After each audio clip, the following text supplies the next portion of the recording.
রাত্রিরে পরোটার সাথে বানিয়ে ফেলেছিলাম মশলা পনির। এত সুস্বাদু এবং এত কম সময়ে এটা তৈরি করা যায় যা ভাবাও যায় না। আমি শানু কুকবুকে আজকে নিয়ে এসেছি মশলা পনির। তাহলে দেখে নিই এটাকে কিভাবে তৈরি করে নেওয়া যায়।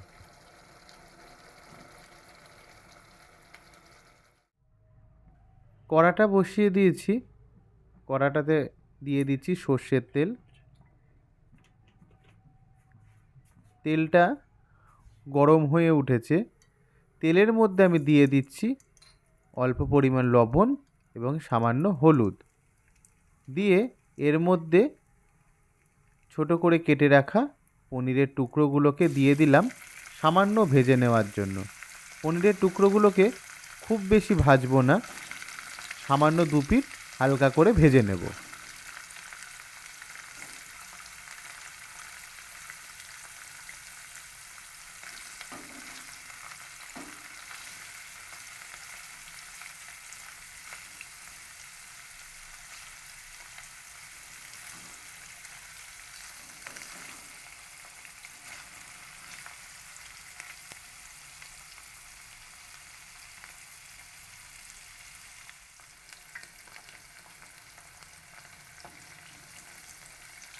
পনিরের এক পিঠ মোটামুটি ভাজা হয়ে গেছে।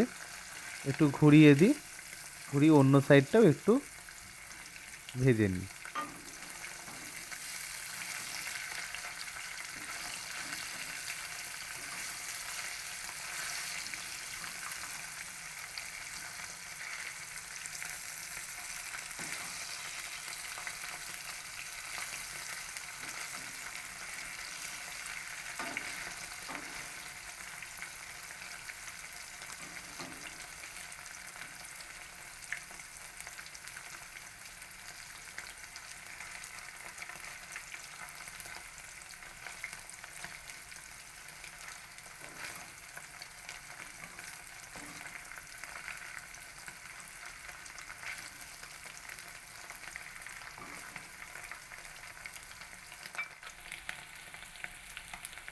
পনিরগুলো ভাজা হয়ে গেছে। এবারে আমি এগুলোকে নামিয়ে রাখবো। আমি পনিরগুলোকে একটু গরম জলের মধ্যে লবণ দিয়ে তার মধ্যে রাখবো। এটাতে কি হবে, পনিরগুলো নরম থাকবে।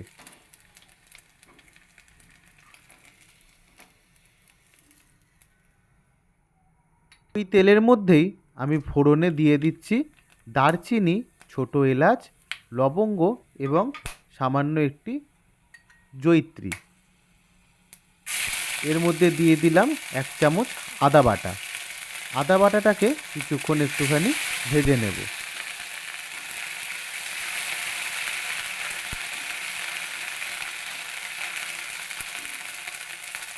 এর মধ্যে অ্যাড করে দিচ্ছি একটা ছোট টমেটো, আমি ছোট ছোট করে কেটে রেখেছিলাম।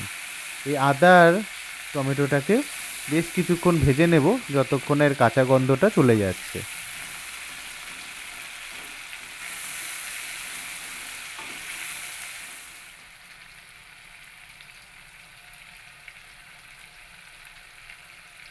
এর মধ্যে দিয়ে দিচ্ছি একে একে লবণ। লবণ অবশ্যই স্বাদ অনুপাতে দেবেন। দিয়ে দিচ্ছি হলুদ। হলুদ দিলাম 1/2 চা চামচ মতো। দিয়ে দিচ্ছি লঙ্কা গুঁড়ো, 1 চামচ লঙ্কা গুঁড়ো এখানে ব্যবহার করেছি। দিয়ে দেব ধনে গুঁড়ো 1/2 চা চামচ, জিরে গুঁড়ো 1/2 চা চামচ। সমস্ত গুঁড়ো মশলাগুলোকে দিয়ে ভালো করে আবার কিছুক্ষণ আমি কষিয়ে নেব।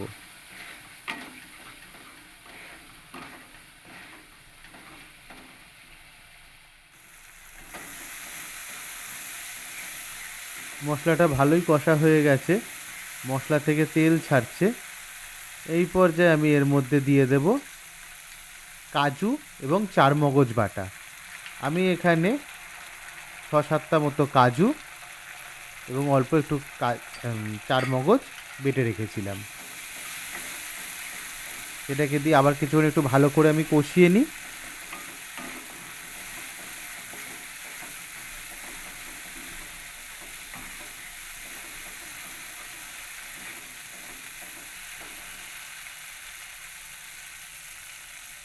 মধ্যে আমি অল্প পরিমাণে চিনি অ্যাড করে দিলাম।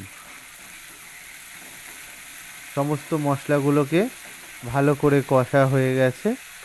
এবারে আমি এর মধ্যে দিয়ে দেব জল। খুব বেশি ঝোল এটা হবে না, সেই বুঝেই জলটা দেবেন। দেখলেন তো আমি খুব বেশি জল অ্যাড করলাম না। এবারে ঝোলটাকে ফুটে ওঠার অপেক্ষা।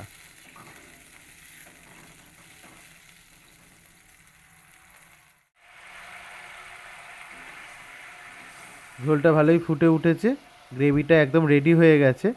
এর মধ্যে দিয়ে দিচ্ছি ভেজে রাখা পনিরের টুকরোগুলো। আমি কিছুক্ষণ আগেই পনিরের টুকরোগুলোকে জলের থেকে তুলে রেখে দিয়েছিলাম, ভালো করে চিপে জলটাকে বার করে নিতে হবে।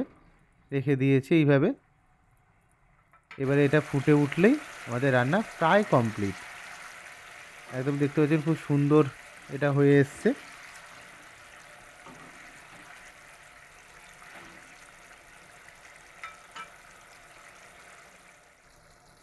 একদম কালারটাও এসছে খুব সুন্দর, দেখেই বুঝতে পারছেন।